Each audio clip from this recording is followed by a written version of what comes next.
In this video, you're going to find out about my study about the mortality rates of the top presidential candidates in 2020. Subscribe and hit the bell notification icon so you don't miss our next video.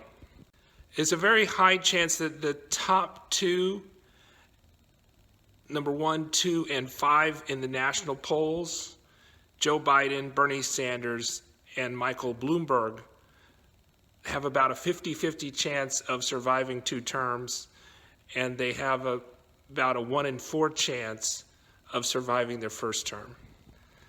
In this study, I look at the mortality rates of the top Democratic and Republican challengers, and 5 out of the top 5 in the polls when I conducted the study, 4 were over 70 and would be the oldest president ever inaugurated among the Democrats.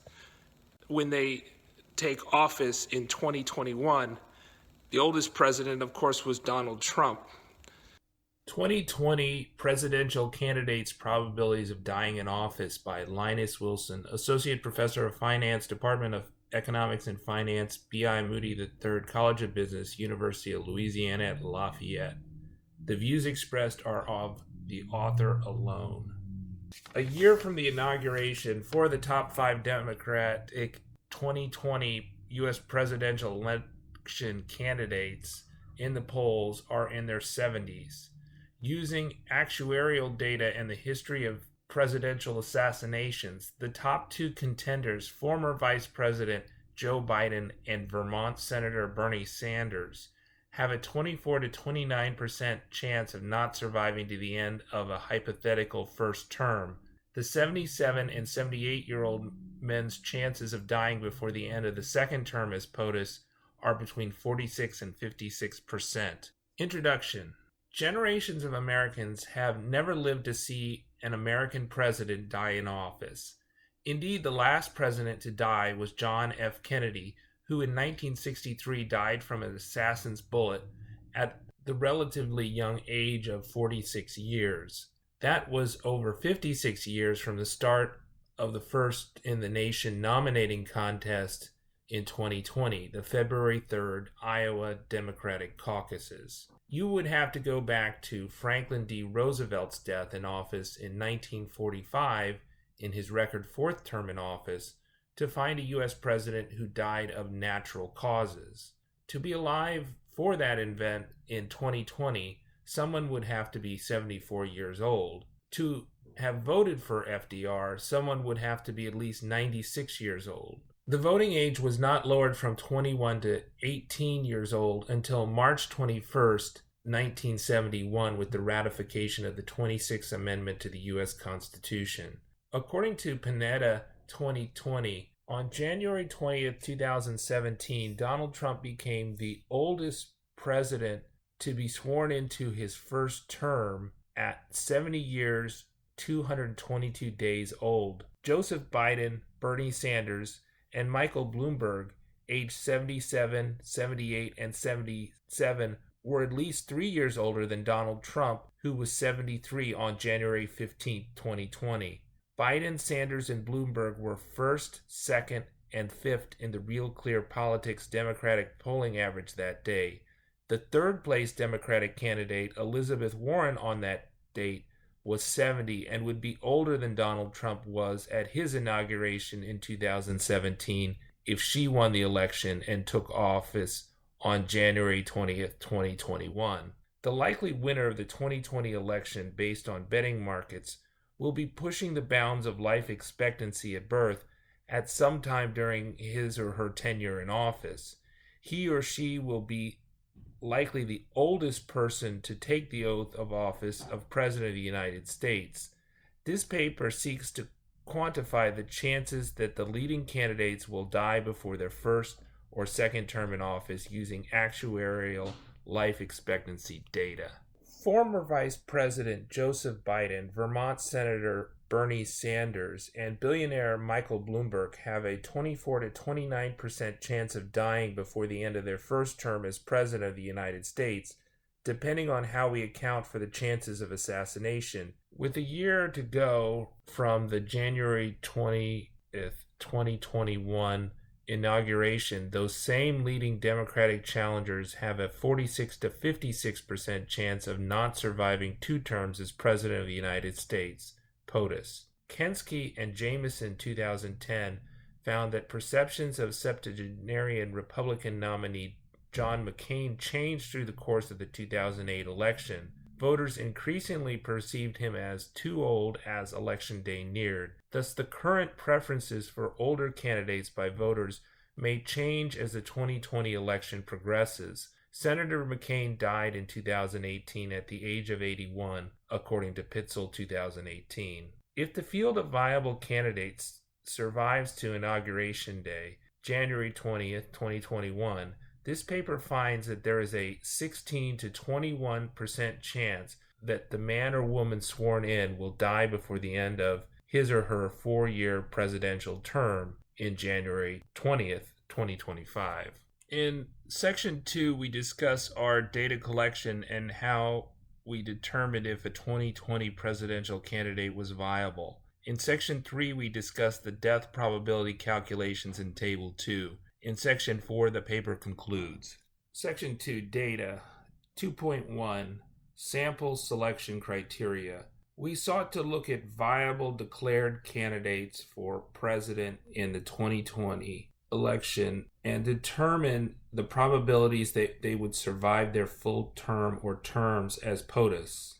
To define viability, we chose 2 metrics which were collected on January 15, 2020, a few weeks before the first nominating contest, the Iowa caucuses, on February 3, 2020. If a POTUS candidate satisfied either criteria, he or she would be put in our sample and deemed viable. Number 1, the candidate's Real Clear Politics national polling average for either the Democratic or Republican nomination must exceed 5.0%. Number 2, the candidate qualified for the January 2020 Democratic debate. If the candidate met either criteria 1 or 2, he or she was included in the sample. Obviously, criteria 1 was the only criteria open to Democratic and Republican candidates. Donald Trump was the only Republican candidate that qualified under criteria 1.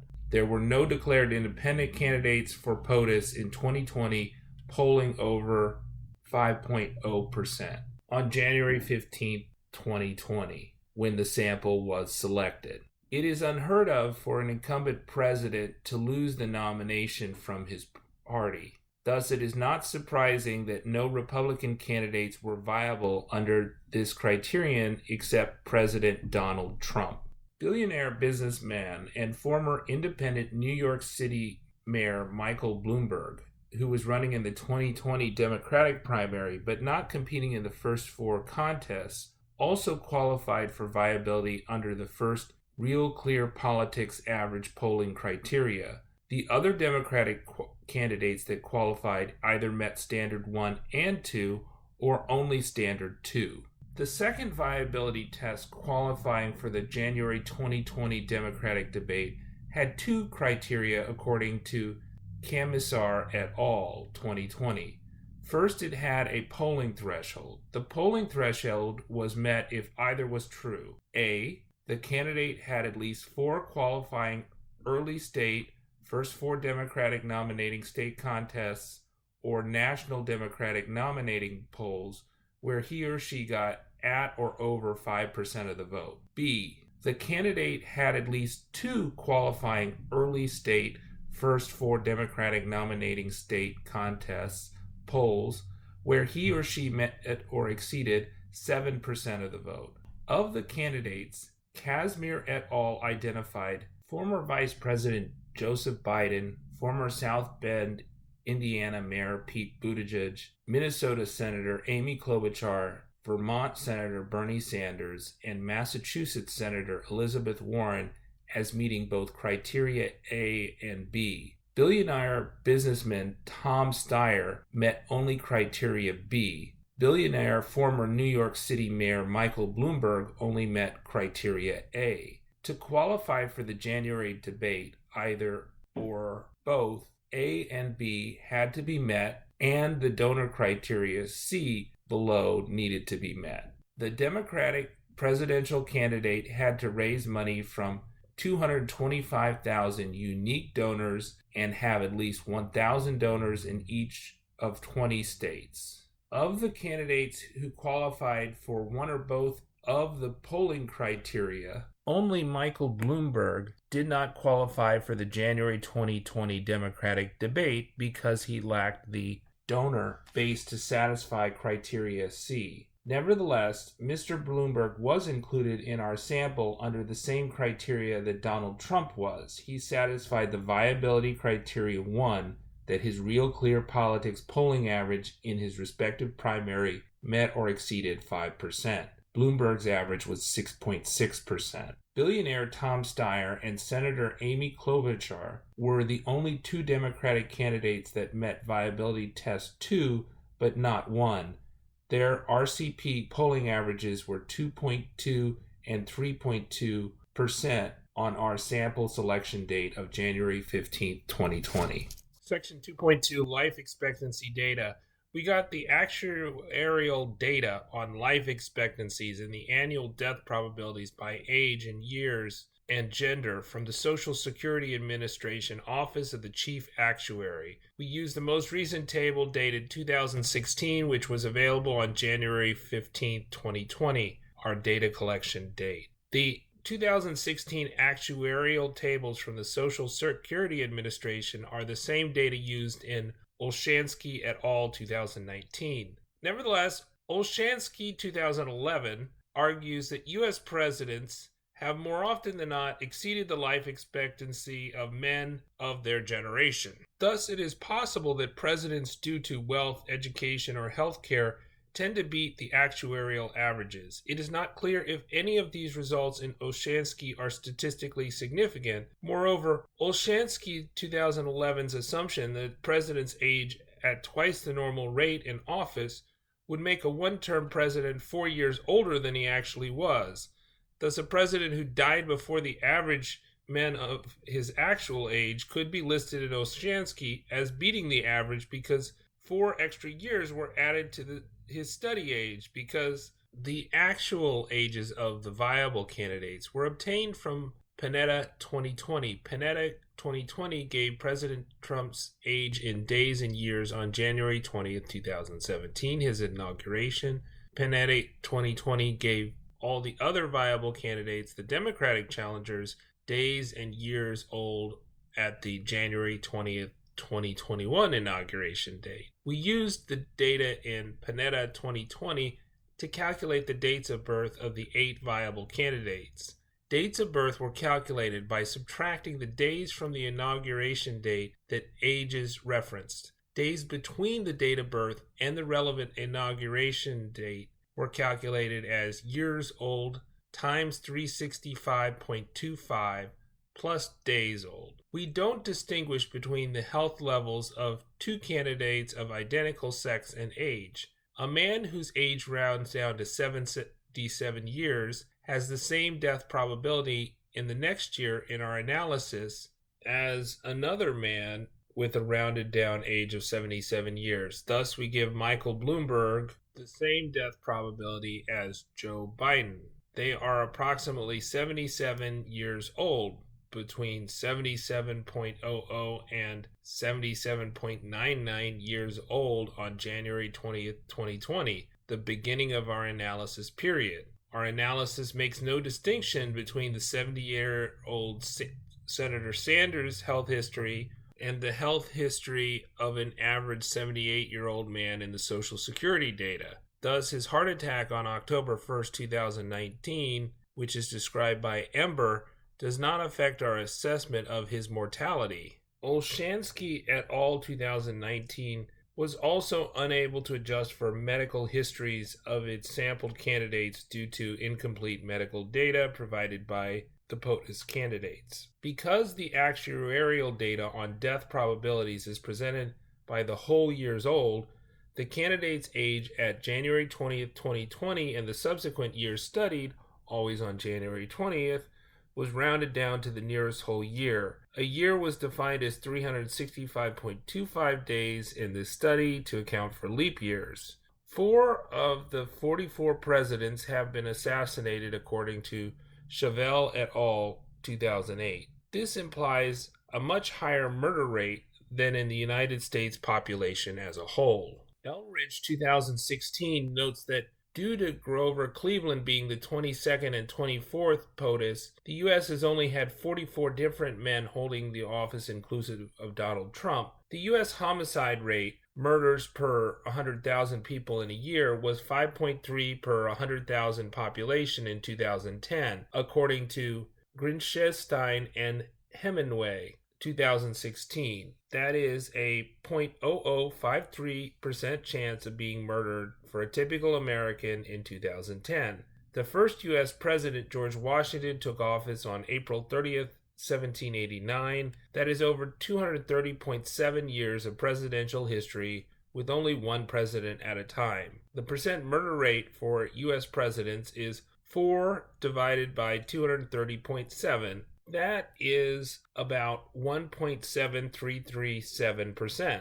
We will use 1.7337% minus 0.0053% equals 1.7824% increased homicide rate to determine the expected death probabilities of potential presidential candidates in some calculations. For this reason, Eldridge 2016 argues that POTUS is the deadliest job in America. Nevertheless, Eldridge 2016 argues that the presidency may have become safer after the assassination of President William McKinley in 1901, because soon after the Secret Service began protecting U.S. presidents, reducing its assassination risks. Only one assassination occurred after 1901. We calculate the death probabilities with and without additional assassination risks to account for the possibility that assassination risks for U.S. presidents going forward are much lower than the historical record suggests. Section 2.3, Election Probabilities. To estimate the probability that the next president will not survive his or her January 20th, 2021 to January 20th, 2025 term as president, we use the betting markets to weigh the 2020 election chances. We use the Real Clear Politics Democratic Nomination Betting Markets Probability Average on January 15, 2020. We sum all the probabilities listed and then divide each of the viable candidates' probability of winning by that sum. Because most of these betting markets have very high bid-ask spreads, the probabilities add up to well over unity. By rescaling them, the implied betting probabilities sum to 1. Moreover, this scaling assumes that the candidates not in the sample, which are deemed as not viable, have the same weighted average death probabilities as the viable candidates. This probability weighting will give us the probability that the next Democratic president will die prior to January 20th, 2025, the end of his or her first term, given he or she survives to inauguration. To compare the weighted average death probability of both the Democratic and Republican candidates, the Democratic field and Donald Trump, we use futures data from Iowa electronic markets. All excluded Republican and Democratic and independent candidates are assumed implicitly to have the same weighted average mortality as the viable candidates. The last trade on our data collection date of January 15, 2020 gave the Democratic nominee for POTUS a 61.3% chance of winning the 2020 election. Thus, we give President Trump a bracket 1 minus 0.613 times 100%, 38.7% chance of winning. This is used to obtain the overall chance that the next president will die prior to the end of his term in January 20th, 2025 in our Table 3 calculation.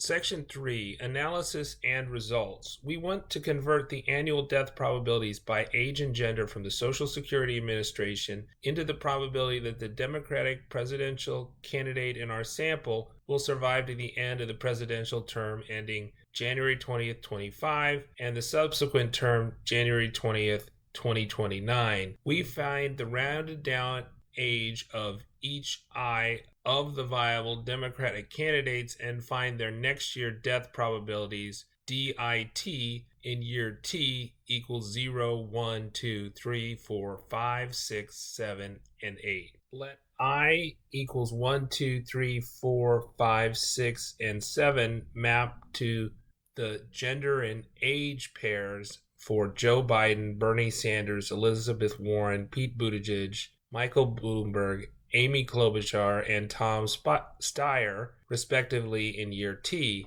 The probability that the candidate will die before the end of the next presidential term is DN1 as follows. This is the calculation for Table 2, Column 4 for the Democratic candidates. DN2 is the death probability for the Democratic candidate I prior to the end of the term ending in January 20th, 2029, given there is no assassination risk. Equation 2 calculates the Democratic challengers' death probabilities in column 6 of Table 2. Unlike Olshansky et al. 2019 and Volker 2019, this study looks at death probabilities leading up to the January 20, 2021 inauguration. Further, those studies don't consider the chances that the president will die in his or her second term. Finally, this paper differs from both Olshansky et al. And Volker in that we factor in the possibility that the POTUS may be assassinated in office. We want to incorporate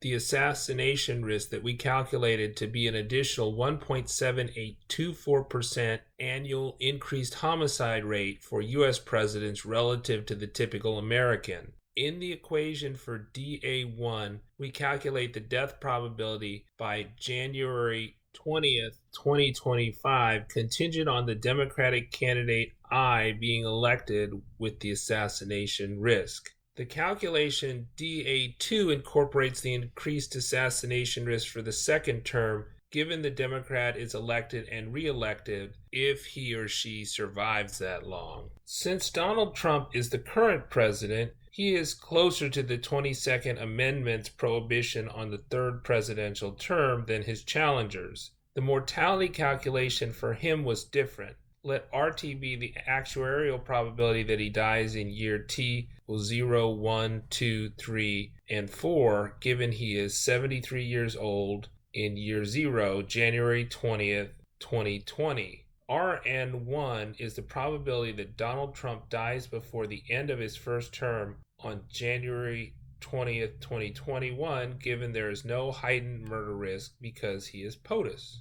Equation 5 is the death probability calculation for Donald Trump in column 4 of Table 2. The calculation for the death probability for Donald Trump in column 6 of Table 2 is given by equation 6 below. Rn2 is the probability Donald Trump dies before January 20th, 2025, T equals 4. Given there is no increased murder rate for the POTUS, this is calculated below. If we take into account the heightened assassination risk, Donald Trump's probability of not surviving his first term is RA1. Taking into account the heightened murder rates for U.S. presidents, Donald Trump's probability of not surviving a second term, given that he is reelected, is RA2, equation 8. Equation 7 is how Donald Trump's death probability in row 5 of Table 2 is calculated.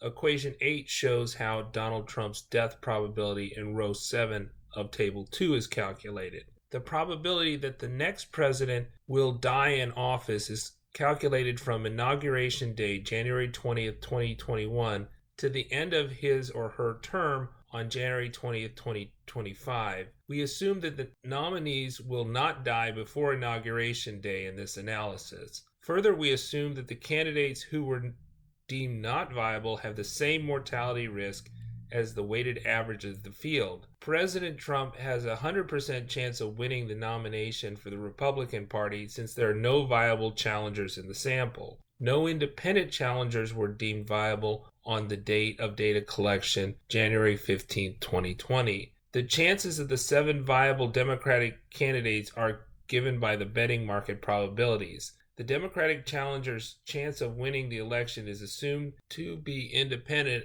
of the challenger nominated. The Iowa electronics market closing trade on January 15, 2020 gives the probability of the Democratic winning the election 61.3%, 61.3% times the scaled RCP betting markets probability of the candidate winning the Democratic nomination are the Democratic candidate's probabilities in Table 3, Column 5. Donald Trump's chance of winning 1 minus 0.613 times 100% is in Table 3, Column 5.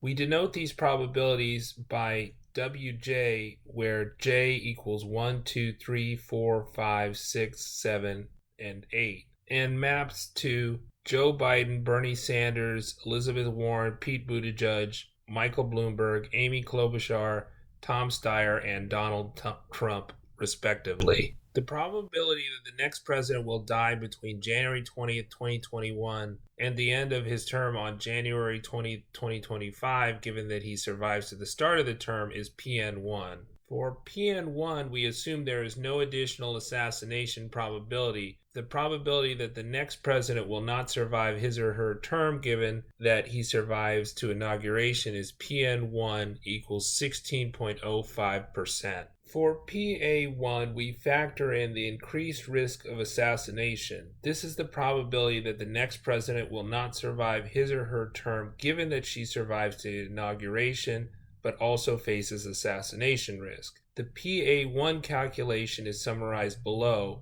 With the probability of assassination factored in, the next president has a 21.71% chance that he or she will not survive his or her term, given that he or she survives to inauguration. That's given by equation 10. Olshansky et al. 2019 and Volcker limit their survival time horizon to January 20th, 2021 and January 20th, 2025, as we do in equations 9 and 10. Unlike this study's table 3, those studies do not incorporate betting market data to come up with a probability that the sworn-in POTUS will die in his or her first term. They only give the probability that individual candidates, if sworn in, will survive the first term. Moreover, Olshansky et al. And Volcker failed to factor in the chances that the POTUS will be murdered in office. Conclusion. The top two Democratic challengers in the 2020 U.S. presidential election, former Vice President Joe Biden and Vermont Senator Bernie Sanders, have a 24 to 31% chance of not surviving until the end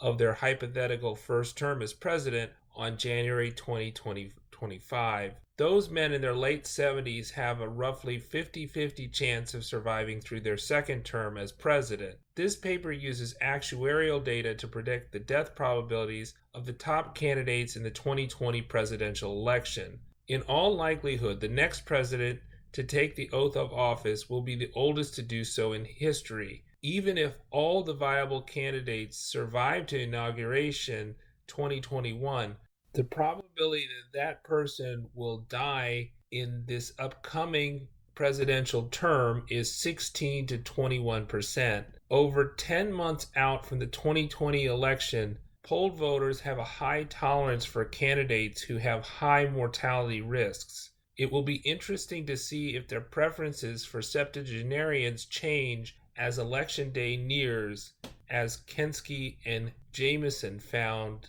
in the 2008 presidential election. Okay, to download my presidential mortality study, you go to linuswilson.com and click the link, either the research link or the link to the paper's abstract page. On the abstract landing page for SSRN, you need to hit the download button.